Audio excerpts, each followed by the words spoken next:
Assalamualaikum warahmatullahi wabarakatuh.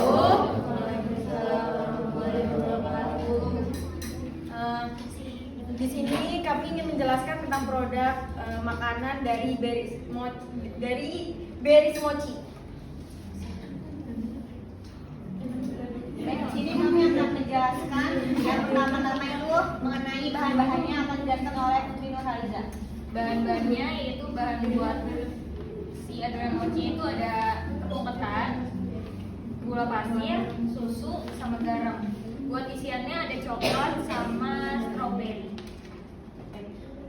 Kalau cara membuatnya yang pertama membuat isiannya terlebih dahulu. Caranya itu rebus air dan gula. Setelah gula larut dan agak kental,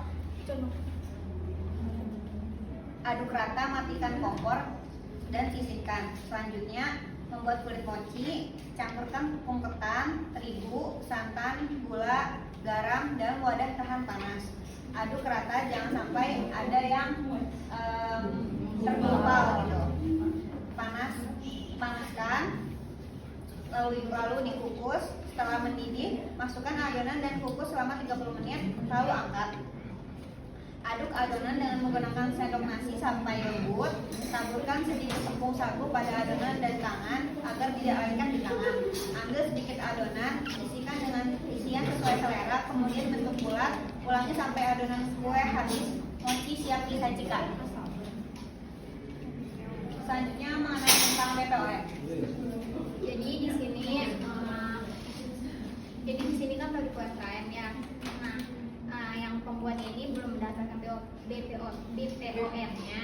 Nah, jadi kita nge-searching aja. Cara untuk pendaftaran BPOM itu melalui ada linknya dan persiapkan dokumennya. Yang satu ada NPWP, yang kedua ada NIB atau izin usaha industrinya, yang ketiga ada dokumen-dokumennya. Lalu untuk mendaftar akunnya, kunjungi situs web BPOM di http://form.go.id. Nah, udah itu pilih menu registrasi akun, lalu isi data perusahaan, penanggung jawab. Dan selanjutnya ada mendaftarkan produk makanan olahan, dan lalu klik halaman selanjutnya, unggah semua berkas yang telah disiapkan. Setelah itu persyaratan lainnya yaitu pastikan produk makanan olahan memenuhi keamanan, mutu, dan gizi. Yang kedua, pastikan label produk menampilkan informasi yang jelas dan dibaca. Yang ketiga itu pastikan terdapat foto yang menampilkan semua keterangan pada label dengan jelas dan terbaca. Yang ketiga, pastikan terdapat terjemahan label selain bahasa Inggris dan penerjemahnya. Yang keempat itu pastikan terdapat hasil uji, dan yang kelimanya pastikan terdapat spesifikasi teknis pangan olahan jika diperlukan. Dan dengan demikian, pelaku UMKM dapat melakukan pendaftaran BPOM makanan secara online dan memenuhi syarat-syarat yang diperlukan untuk memastikan keamanan dan mutunya. Selanjutnya, Dokumen yang dibutuhkan untuk mendaftar izin BPOM meliputi nomor pokok wajib pajak atau NPWP, nomor induk berusaha NIB, izin usaha industri IUI, dokumen berdasarkan tempat produksi makanan. Dokumen berdasarkan resiko makanan itu ada hasil audit sarana produksi, dokumen lain yang relevan dengan resiko makanan. Prosedur sertifikat halal MUI ada beberapa tahap yang harus dilewati untuk mendaftar proses sertifikat halal. 1. Memahami persyaratan sertifikat halal dan mengikuti pelatihan SJH. Perusahaan harus memahami persyaratan sertifikat halal yang tercantum dalam KAS 23.000. 2. Menetapkan sistem jaminan halal SJH. Perusahaan harus menetapkan SJH sebelum melakukan pendaftaran sertifikat halal, antara lain penetapan kebijakan halal, penetapan tim manajemen halal, pembuatan manual SJH, pelaksanaan pelatihan, menyiapkan prosedur terkait SJH, pelaksanaan internal audit dan kajian ulang manajemen. 3. Menyiapkan dokumen sertifikat halal. Perusahaan harus menyiapkan dokumen yang diperlukan untuk sertifikat halal, antara lain daftar produk, daftar bahan, dan dokumen bahan, daftar penyembelihan, materi produk, manual SJH, diagram alur proses, daftar alamat fasilitas produksi, bukti sosialisasi kebijakan halal, bukti pelatihan internal, dan bukti audit internal. 4. Melakukan pendaftaran sertifikat halal upload data. Pendaftaran sertifikasi halal dilakukan secara online di sistem Karol melalui website.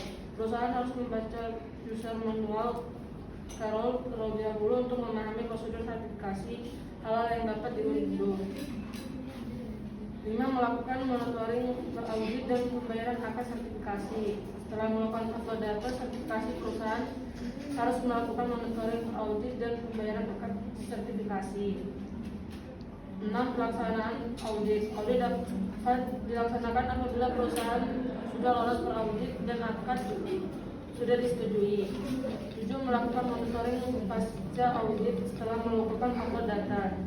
Sertifikasi perusahaan harus melakukan monitoring pasca audit. Monitoring pasca audit disarankan dilakukan setiap hari untuk mengetahui adanya ketidaksesuaian pada hasil audit. 8. Memperoleh sertifikat halal. Perusahaan dapat mengunduh sertifikat halal dalam bentuk soft copy Karol. Sertifikat halal yang asli dapat diambil di kantor LPPON MUI di Jakarta dan dapat juga dikirim ke alamat perusahaan. Sertifikat halal berlaku selama 2 tahun.